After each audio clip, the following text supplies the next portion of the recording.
Bienvenue dans cette soirée Tales of Madness. On me dit que c'est la 3e saison cette année du concours d'écriture au sein du Discord Tales of P. Alors on a donné aux participants une contrainte de texte. Placez subtilement cette phrase qui nous est chère. Que faites-vous ? Et avant de sombrer dans la folie, attrapez votre casque, installez-vous confortablement et écoutons les 3 textes gagnants.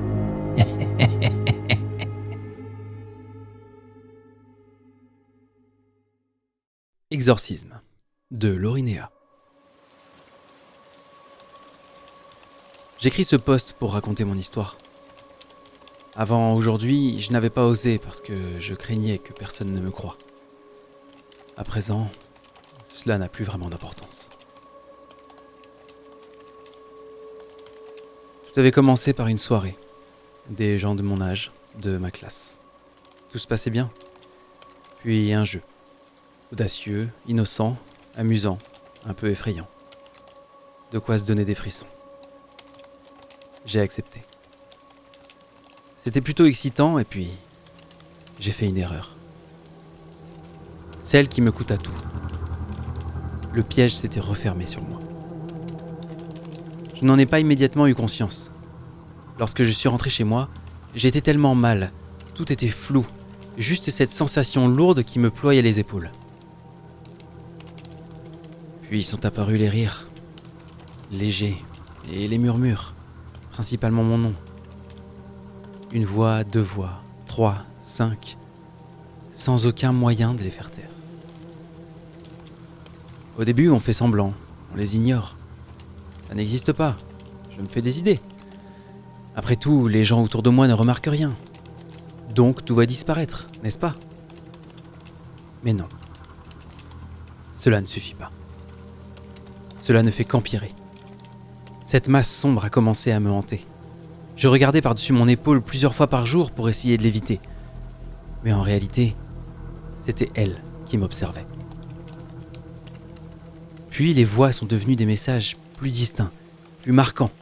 Que fais-tu encore là ? Laisse la Tu ne devrais même place. pas être Il là. ferait mieux de disparaître. Il n'y en avait que quelques-uns au départ, puis un nuage, puis une nuée. J'ai essayé de demander autour de moi si ce n'était qu'une impression, si eux aussi les entendaient. Et je ne reçus que des rictus moqueurs. Allons, tu te fais des idées. C'est ridicule. Fais un effort un peu. Je ne demandais qu'à être rassuré. Et à la place, cela ne faisait que faire grouiller en moi cette question. Est-ce que je deviens fou ? Et ce n'était plus seulement cette question qui grouillait. Je fus suivi par des vermines et des odeurs infâmes, des relents répugnants à m'en soulever le cœur, de cadavres d'animaux et d'aliments pourris. Elles imprégnaient mes affaires sans que je ne puisse l'éviter, quand ces dernières ne disparaissaient tout simplement pas. Cela marquait mon quotidien. Mais on finit par s'y accommoder. Cela ne devenant que de simples désagréments. Sont venues ensuite les apparitions. Des visages plus vivaces, plus tangibles. Être chez moi suffisait à éloigner ce qui me hantait. Fermer mes yeux brûlants m'apportait parfois un peu de paix. Mais à présent, c'était comme si le noir de mes paupières leur offrait une toile parfaite pour s'y dessiner. J'étais de plus en plus terrifié, suivi et pourchassé. J'encaissais encore. Les quelques conseils que j'ai pu glaner ici et là en ligne préconisaient toujours de faire semblant. Y donner de l'attention n'aurait fait qu'empirer les choses. Mais lorsque cela devient plus physique, lorsque des bleus fleurissent sur mon corps, du sang coule de mon nez, ou que je me plie en 2 de douleur, je ne peux plus le cacher à mon entourage. Cela durait depuis si longtemps. J'ai eu honte. Avoué à des proches, cela les aurait inquiétés, ou bien pire, ils auraient pu eux aussi ne pas me croire et me prendre pour un fou. Les marques étaient quelque chose de plus tangible. J'ai apporté autant de preuves que j'ai pu aux autorités, en me disant qu'ils pourraient peut-être faire quelque chose, me protéger. Ils ne m'ont jamais cru. J'ai alors décidé de rester enfermé chez moi, là où ma hantise semblait moins violente. Naïf que j'étais. C'était comme si essayer de les bloquer avait au contraire attiré leur avidité, leur nombre redoublant. J'ai alors été pris dans la toile, mon seul havre de paix, traqué, vicié, sali. Les murs suintaient, la sonnerie retentissait, assourdissante. À présent, je passe mon temps à regarder par les fenêtres numériques ou bien réelles de ma maison, au cas où il surgirait. Les vibrations, les bruits et les lumières m'empêchent de dormir. Je n'en peux plus. J'en suis venu égoïstement à chercher tous les moyens possibles pour que ce qui me pourchasse hante quelqu'un d'autre. Transférer cette malédiction à un innocent. En punition, les injonctions se sont faites de plus en plus sombres, violentes. Tu devrais te tuer, te jeter sous un train. Le monde serait mieux sans toi. Je n'ai plus la force de lutter, de ne faire que survivre au quotidien, seulement de les écouter. Dire qu'il aurait fallu d'une phrase, une seule. Que faites-vous ? Aurait pu être la formule magique de mon exorcisme. Celle qui m'aurait sauvé de ceux qui voyaient sans agir. De ces personnes aux paupières ouvertes, mais aux yeux fermés. Celles qui feindront l'étonnement et feront comme si elles ne savaient pas. Une phrase qui aurait donné l'impression que quelqu'un avait au moins remarqué quelque chose. Vous trouverez dans le lien ci-joint un live qui aura lieu ce soir. Mon tout dernier message. À vous, les premiers, les principaux, les impunis. Tout ce que vous avez caché, tout ce dont vous devriez avoir honte, maintenant, tout le monde le saura. Et avec ce que je m'apprête à faire, c'est moi qui vais vous hanter. À bientôt.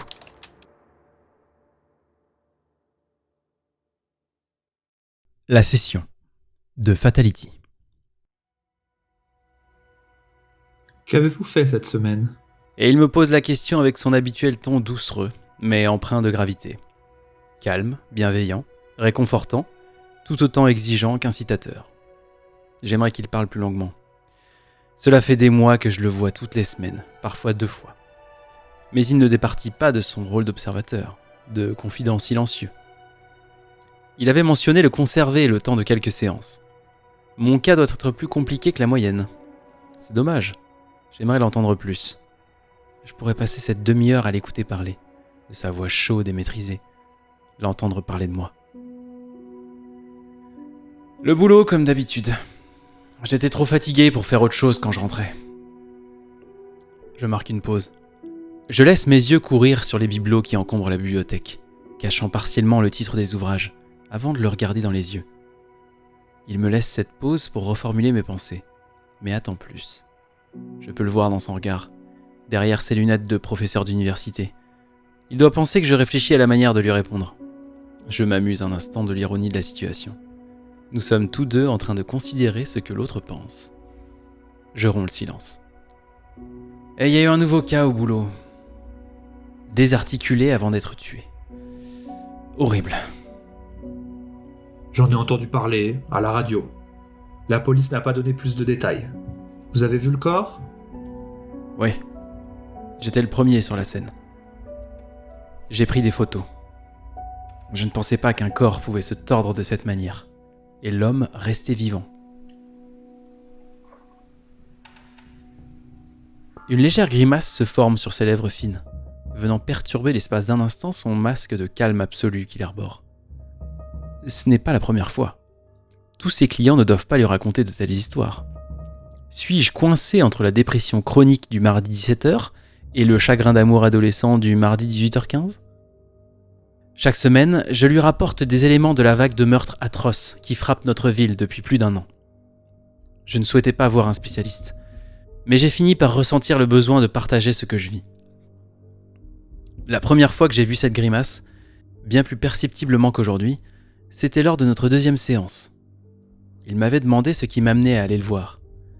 Je lui ai parlé des 2 enfants, Tom et Arthur, retrouvés dans le sous-bois près de l'école. L'un était mutilé horriblement. Des barbelés lui avaient ravagé les jambes.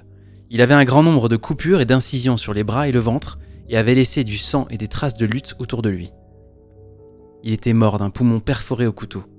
Une mort lente et douloureuse. Une agonie insupportable. C'était probablement ce qui avait conduit son bourreau à se donner la mort. Arthur, Ses mains étaient abîmées par le barbelé qu'il avait utilisé pour attaquer et immobiliser Tom. Il avait sur lui plusieurs couteaux et un compas qu'il avait utilisé pour torturer son camarade. Finalement, il a dû ressentir des remords. Il s'est donné la mort d'une manière dont peu auraient le courage. La témérité des gosses. Sa grimace disparaît aussi vite qu'elle est apparue, remplacée par un air concerné, attentif. C'est encore à moi de reprendre la parole. Je recentre mes pensées sur la dernière affaire. Bien sûr, presque aucune piste. L'homme avait une petite amie qui a elle aussi disparu. La police la recherche. C'est à peu près tout. Il est décontenancé. D'ordinaire, je lui donne moult détails sur ce qui me marque. J'ai décidé de prendre une nouvelle approche. J'en ai assez de n'être qu'un moulin à paroles, un true crime show de Netflix personnifié. Parle-moi! Je le vois s'agiter un peu dans son siège, mal à l'aise. Mais lorsqu'il reprend la parole, son ton est toujours autant assuré, autant mesuré. Quel professionnel. Vous êtes plus loquace d'ordinaire. Se pourrait-il que cette affaire vous ait plus marqué que les précédentes ? Ou bien, au contraire, avez-vous l'impression d'être désensibilisé et de considérer cela banal ? Le second, très clairement. J'esquisse un léger sourire, sans joie, avant de continuer. Le travail ne m'apporte que peu de réconfort, peu de plaisir. Ces histoires s'enchaînent et commencent à se ressembler. Je sais que c'est important, qu'il faut que quelqu'un le fasse.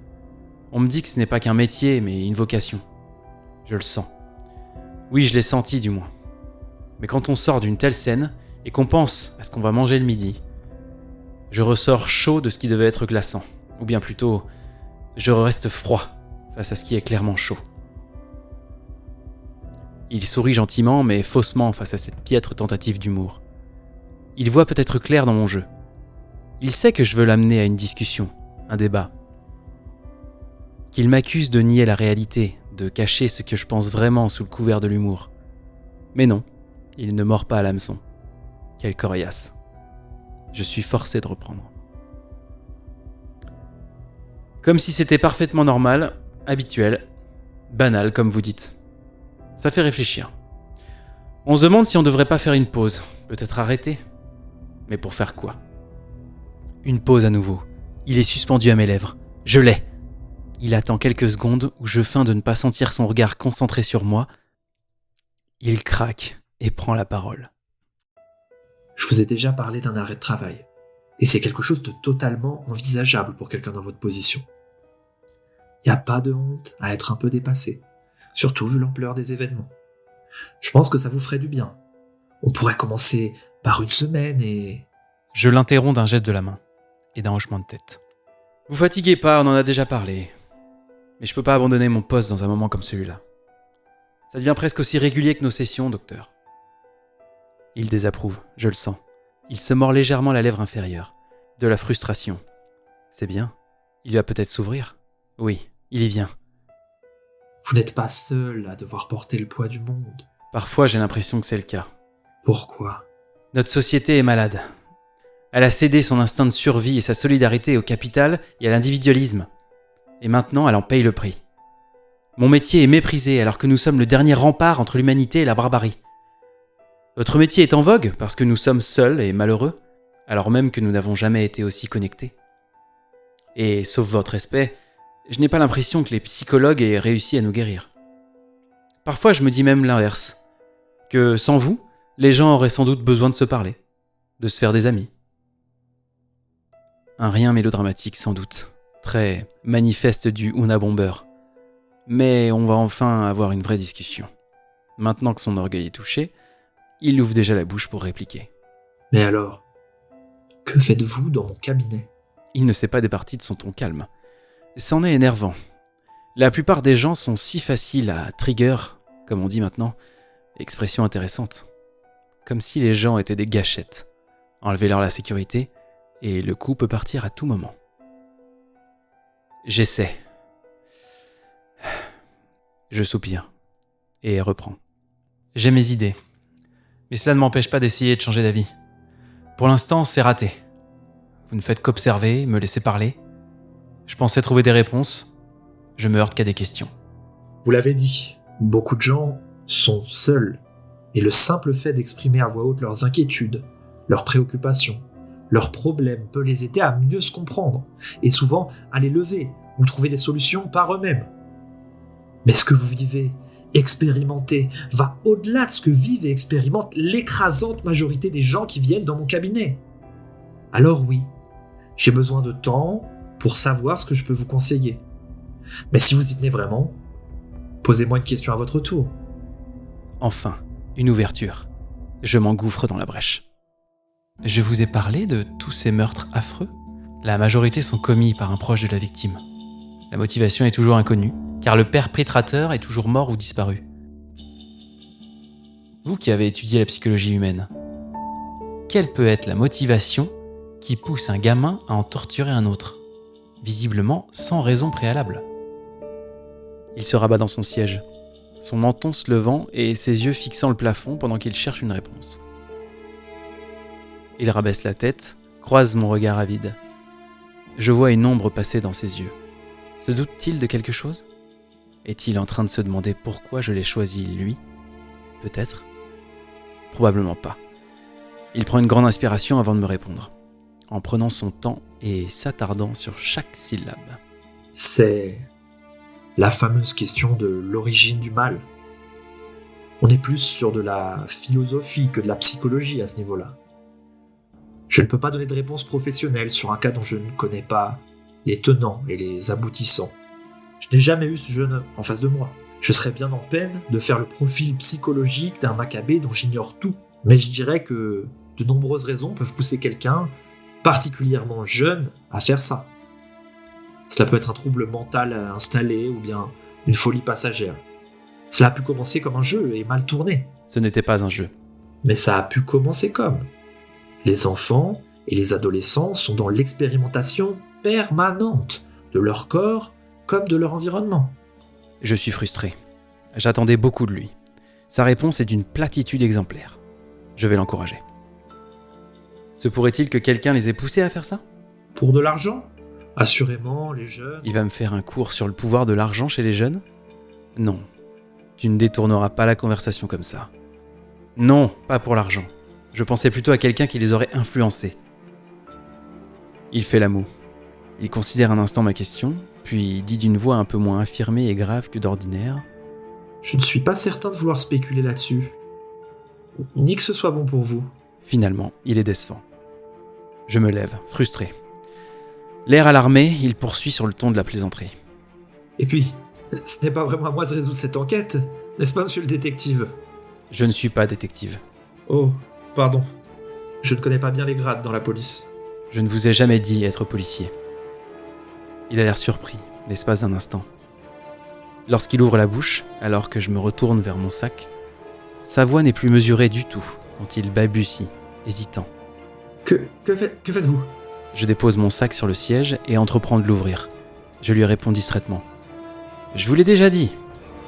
Je suis le dernier rempart entre l'humanité et la barbarie. Le contenu de mon sac en main, je me tourne vers lui et avance tranquillement. Sa voix est légèrement aiguë et nerveuse quand il me demande « Que faites-vous » Je souris. Pistache Bar. De Soins et Vida. Vendredi, 20h. La bande va arriver pour la partie. Guillaume est impatient de tester son setup. Pré-tiré pour tout le monde. Il glousse, le génie du mal. Même s'il fait bon, il a allumé le chauffage et continuera à l'augmenter discrètement durant la game. L'ampoule au-dessus de la table est légèrement dévissée, ce qui fait qu'elle se coupe par intermittence. Son PC est faussement éteint, émet un bruit blanc sourd, et l'aiguille en suspens au-dessus du vinyle de la BO de Snatch attend d'atterrir. Ça sonne. Selim, forcément. Cessez, mon ami. Guigui. Guillaume lui indique la petite corbeille où se trouve déjà son tel. Selim y dépose le sien, puis tend un sac avec des bières et des chips. Pendant qu'ils discutent dans la cuisine, ils entendent. Oh le G, t'as oublié de fermer la porte. T'as déjà la tête dans ton cellar, toi, hein ? Yes, Nels, viens, on est dans la cuisine. Alors qu'ils papotent, les minutes s'égrènent. Selim regarde sa montre. 30 minutes de retard. Il devrait pas tarder à arriver. Ça sonne. Lorsque le MJ ouvre la porte, il est d'abord frappé par un nuage de pilons avant d'apercevoir Babette, le doigt sur la sonnette. Coucou G, comment ça va? Plutôt pas mal. Je sens que ton mec n'est pas loin, non ? Dit-il en dissipant la fumée qui les entoure. Bébête, je t'avais dit d'attendre. J'avais presque fini ma puce. En plus, avec la taf qui vient de se prendre notre MJ d'amour, il va nous faire une intro de 2 heures. En s'embrassant et en se tapant dans le dos, il remonte les escaliers de l'entrée. Allez mes petits amis, si vous voulez bien me suivre à la table. Une fois tous installés, Guillaume classe ses notes. À sa droite, Selim l'observe. À sa gauche, Marin fixe Nelson en face, qui lui reluque Babette, tandis qu'elle joue avec ses dés. 1996. Nous sommes à Las Vegas, la ville des opportunités. Et vous faites tous partie de la pègre. Je vais vous donner à chacun votre personnage et ses dernières heures avant le début de l'histoire. Vous le lisez pour vous, et on pourra commencer. Selim retourne sa feuille. Tu émerges de ton sommeil comateux, avachi sur ton canapé, débraillé et le dos éclaté, réveillé par les cris conjugués de ton grand, ton bébé et ta blonde. La même qui t'a jeté de la chambre à coucher plus tôt ce matin alors que tu revenais dépité, frustré et puant de ta nuit au casino. Une de plus. À peine tes yeux se décollent qu'elle est déjà sur terrain. Putain, mais qu'est-ce que j'ai fait pour épouser un mec pareil ? J'aurais dû écouter ma mère. T'as claqué tout notre blé alors que les petits ont faim, merde ! T'as pas la patience d'écouter ces conneries. Que tu renfiles tes Santiago, serres ta ceinture et fermes quelques boutons de ta chemise en fuyant en direction de la sortie. T'as tellement la tête dans le cul qu'un café ne sera pas suffisant pour la déloger. Alors, en t'asseyant derrière ton volant, avec un fond d'espoir, tu grattes le fond d'un sachet de coke. Puis tu regardes tes derniers verres, qui se battent en duel dans ton feuillard. C'est vrai que depuis que t'es sorti de la gamelle, 9 mois plus tôt, on ne branche plus trop sur des plans. Pourtant, t'as rien bavé. T'as tenu la tête haute. Mais enfin, t'as quand même bien moisi au trou. T'es plus de première fraîcheur, et c'est vrai aussi que la rue a changé. Faudrait juste un coup, un bond, que tu remettes les pieds dans les étriers et que tu te serves du peu de cervelle qu'il te reste.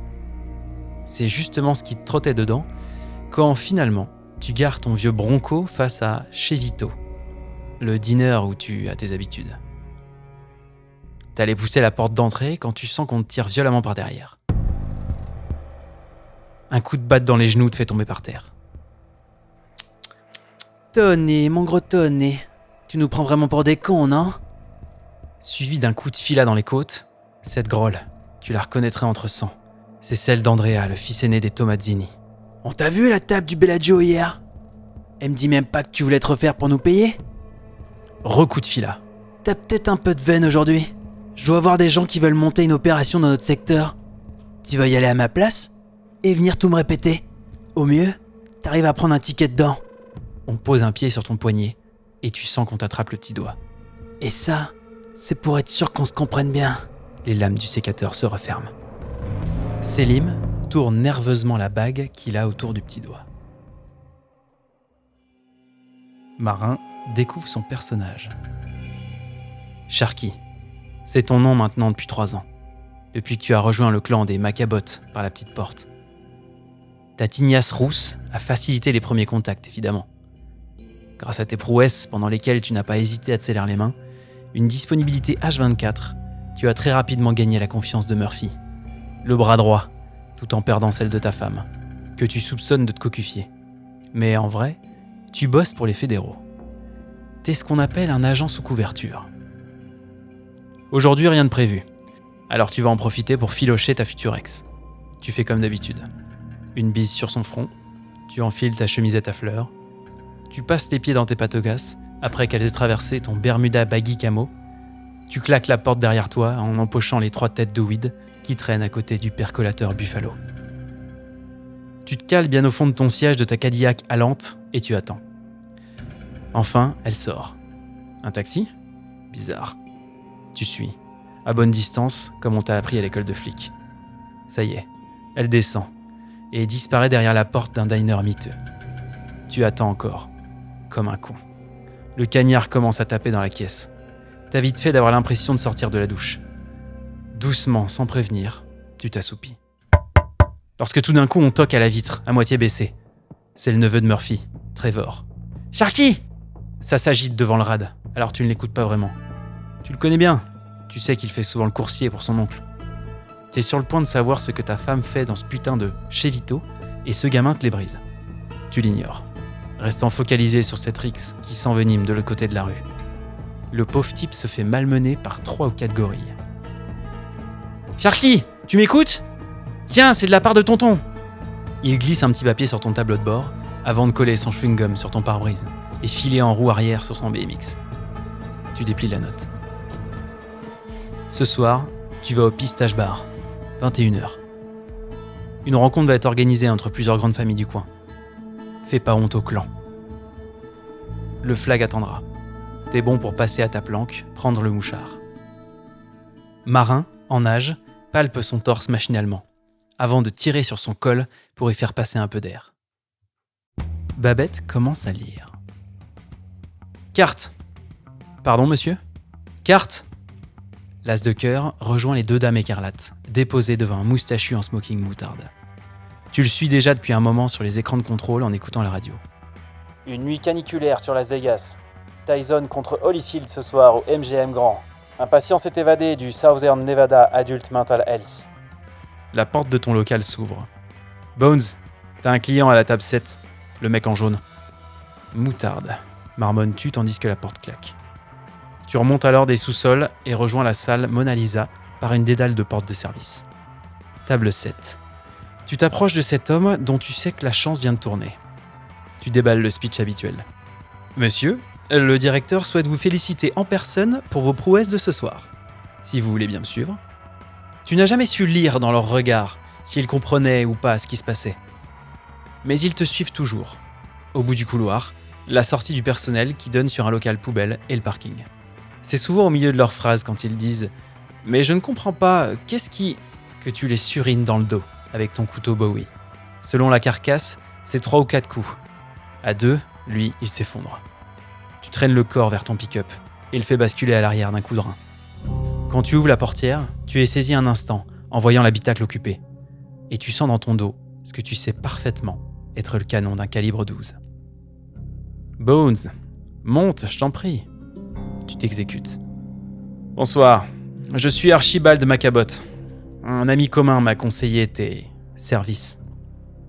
Dans la famille, on n'a pas peur de se salir les mains, mais cette fois, j'aimerais ne pas être associé aux événements. Bref, pour des raisons qui me sont chères et personnelles, j'aimerais tuer 3 oiseaux d'un seul tir. J'aurais besoin que tu élimines un rital, une salope de flic et cet enfoiré qui se farcit ma femme. Au Pistache Bar, dans l'arrière-salle. Le barman ne te fouillera pas. 21h. Tu fais propre ou sale. Je m'en branle. 10K maintenant, 30K après. Les 2 hommes s'éloignent. Il est déjà 20h45. Babette regarde avec intérêt le couteau sur la table, à côté des rillettes. Nelson se plonge dans son background.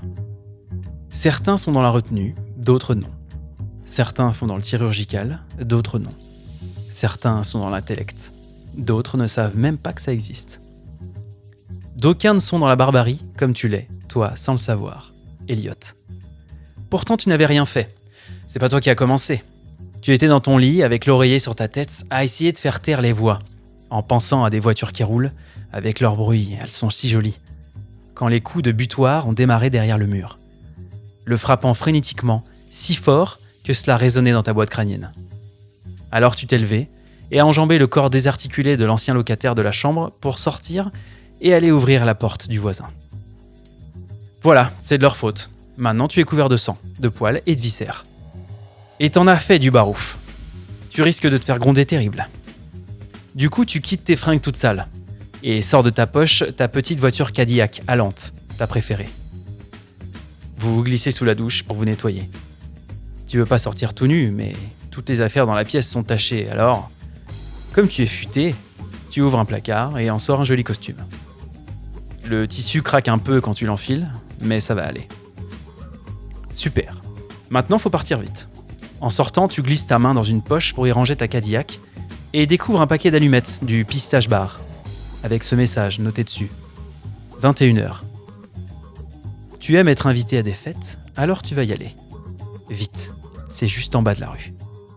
Un sourire carnassier se dessine sur le visage de Nelson. Les 4 amis ont tous retourné leurs fiches de personnage. Vous êtes à présent tous installés dans l'arrière-salle du Pistache Bar. Il fait moite, la lumière est faible, et vous vous regardez les uns les autres. Un homme entre dans la pièce. Vous le reconnaissez. C'est le barman qui vous a fouillé à l'entrée.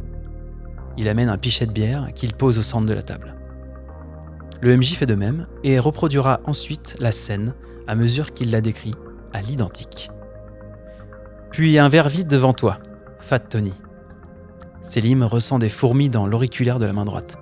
Pour garder une contenance, il fait mine de pianoter sur la table. Toi aussi, Sharky.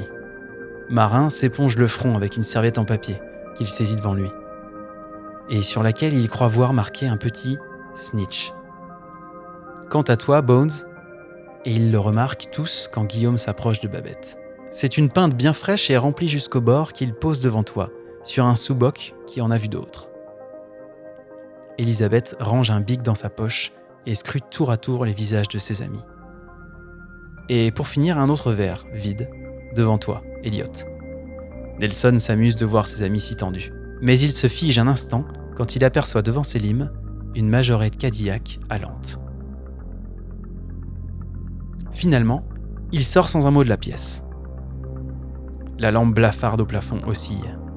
La fumée de vos cigarettes respectives commence à remplir le haut de la salle, donnant l'illusion que le plafond se rapproche de vous. Comme si cette antichambre souhaitait vous gober vivant. Que faites-vous ?